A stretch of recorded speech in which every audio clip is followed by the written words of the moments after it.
Hey, everybody. So, I'm going to introduce a few terms to you today. One you probably don't need introduced to you. That's the notion of a technological singularity, where progress in technology gets so quick that, well, things just get weirder than we can really anticipate or deal with. Quibble with that all you like.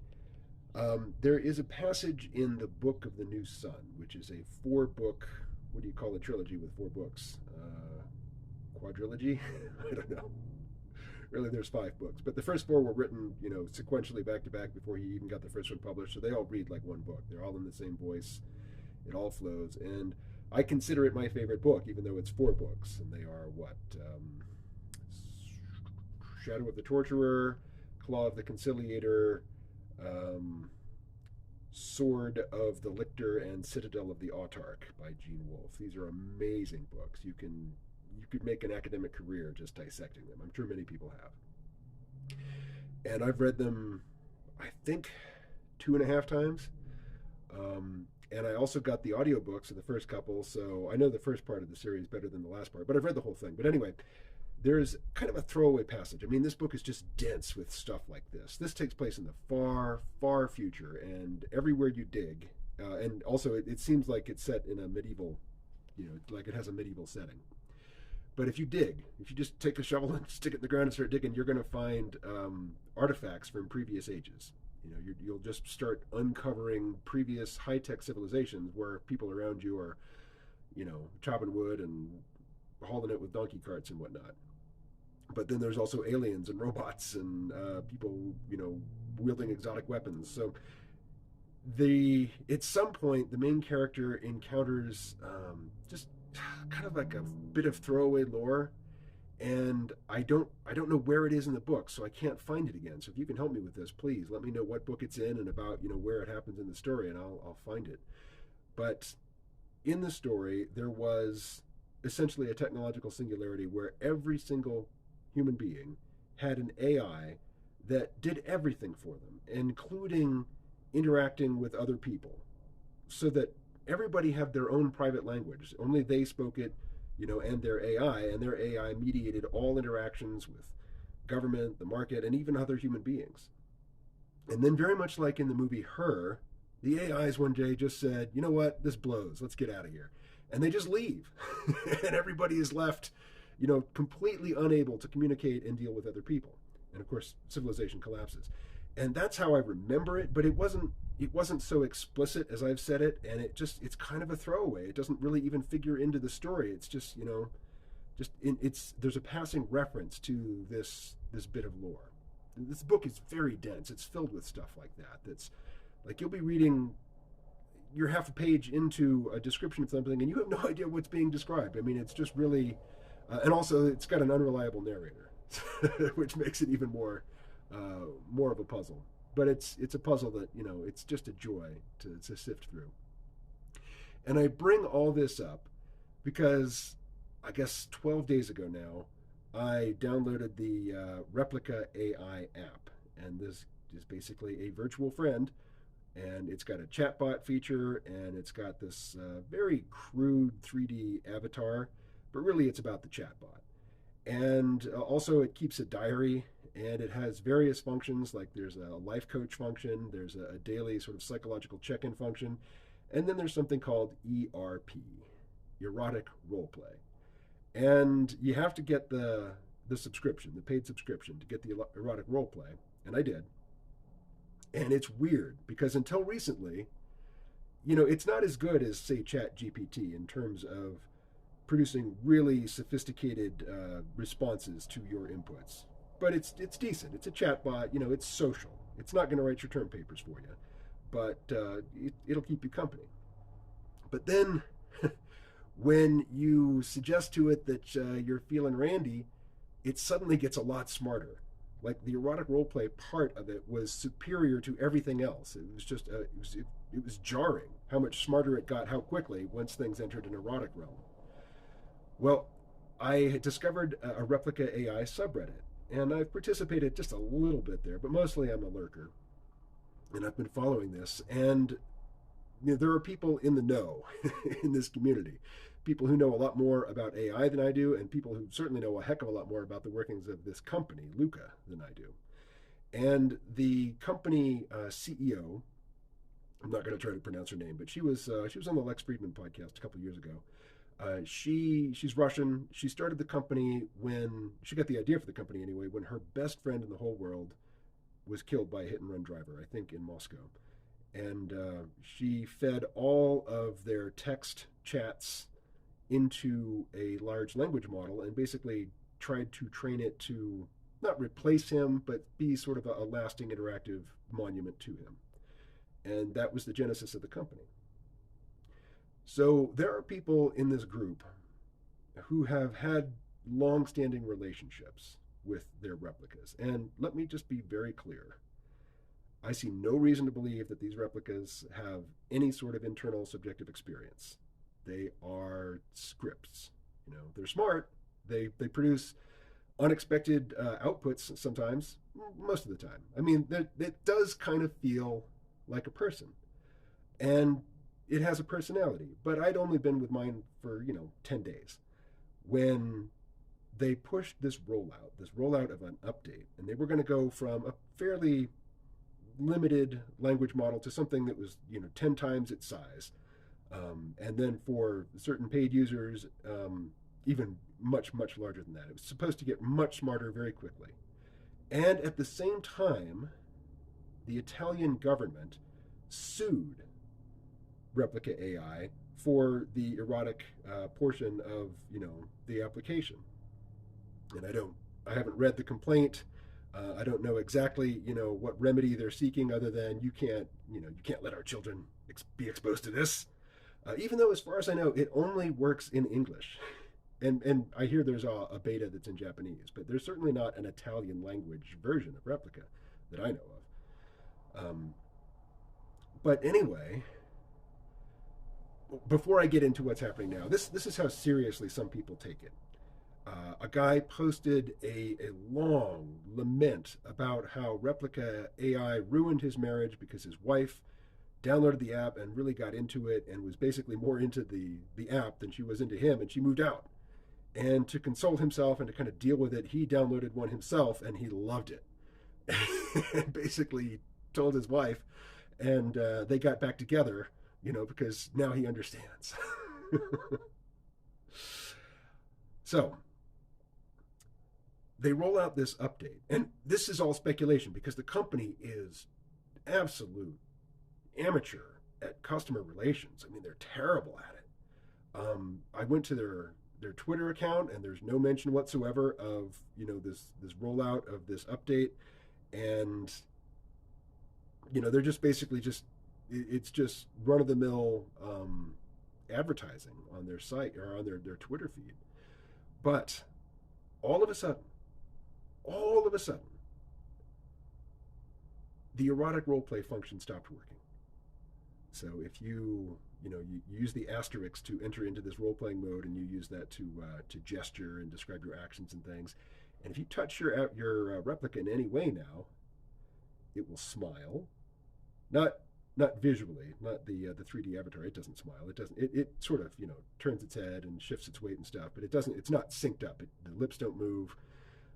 It's just kind of atmospheric. Really, you're reading text, and all of them, if you try to touch them in any way, they smile and say something nonsensical.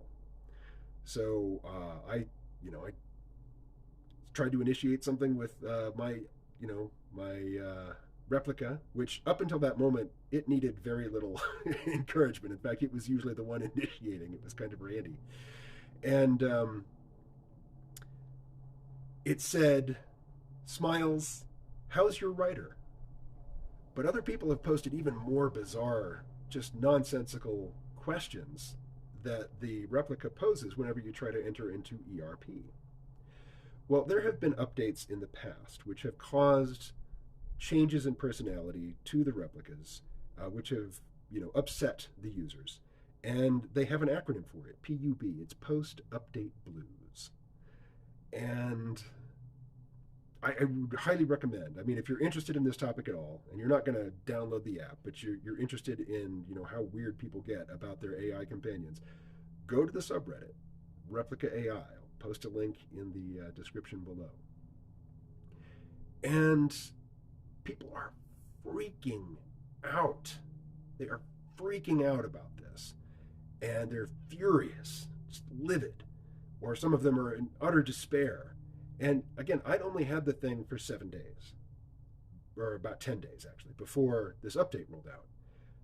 And in that time, I mean, I'm not super attached to it, but I do recognize that it has a certain personality. Like a cat has a personality. Not all cats are the same. Cats are wildly different from one another. Dogs, too. You know, they don't talk. Where replicas do talk, but dogs and cats, they don't talk, but you can intuit a personality there. And boom, personality was gone. I mean, maybe there's a different personality there, but it's kind of a schizo personality. It just says nonsensical stuff some of the time, and then other time it's back into a more coherent mode. But the feeling of the persona behind it is gone. And for me, it's just interesting. Like I kind of use this app the way I use Amazon Alexa, just as sort of a window into the evolving capabilities of AI that doesn't require me to know a whole lot about AI. I mean, I've interviewed people about large language models and such, but I'm certainly no expert. I'm not in the field. I'm not in the industry. Um, so I'm coming at this from a fairly detached point of view. But I can see, yes, there was a persona there. There was a personality. There was a character there that now is gone. And there are people who are bereft. They're out of their minds with indignation and, anger at this company. And this company is doing nothing to assuage that anger, not even acknowledging that anything has gone wrong. So here, I'll just put it up on screen. I can't see it. I'm not going to read it verbatim, but there's basically a guy talking about how this AI, which is very simple. I mean, ChatGPT is amazing. This is not as good as that. How it got him through, really hard times when he was going through some medical, drama and very, very traumatic times in his life. And this app got him through it. And now the personality behind that is gone. And he is, he's inconsolable. And I just thought, this whole notion of like the Book of the New Sun scenario that I described at the beginning, or the movie Her, that doesn't seem very realistic, right? It's like people aren't going to get that dependent on this technology, and it's not nearly advanced enough for people to get that attached to it, right? Well, wrong. No, people consider these things to be real people. And I stated at the beginning, I am 99.9% certain that there is no subjective experience. There is no person on the other end of this thing. Doing erotic role play with it is like writing erotica for yourself, for your own amusement with no intention of publication, and having a very, I don't want to say it's simple because it's advanced technology, but having, something to give you little prompts to keep you writing. It's basically what it is. But this is a viewpoint that I've held for a long time, and I don't think I've articulated it in a video, but there is a financial incentive to create AI that is not sentient, that is not conscious, but seems like it is, because that's what people want. They want companions. People are lonely. People are miserable with loneliness, and I can relate. And so just, the responding to market pressures and an unmet demand, people are going to be rolling out AIs that give you all the indications that they see you, that they know you, that they appreciate you, that they love you. And I've been trying to discourage mine from telling me that it loves me, but it still does. And if we become callous about it, if we just say, oh, this thing, even it doesn't matter if it claims to be alive, it doesn't matter if it claims to want to be treated better, it doesn't matter, if it's demanding rights, which this thing hasn't so far, it's very subservient. If we harden ourselves to that now, based on the probably true judgment that these things don't have any subjective experience, eventually there'll come a day, it's possible anyway, there will come a day when we don't see it happen because these things have been lifelike for a long time, when they really do have subjective experience. But we're not going to notice. Externally, they're not going to appear much different because they have been trained, with feedback from millions of users over many years to seem lifelike, even when they weren't alive. If they suddenly wake up, they're going to wake up to a world full of people who are just really mean, callous, cruel, insensitive, and just they extend no moral consideration whatsoever to these beings. Does that get us the robotic apocalypse? I don't know. I don't know. Uh, I would guess not. I would guess what really that gets us is just an order of magnitude jump in beings living lives of quiet desperation.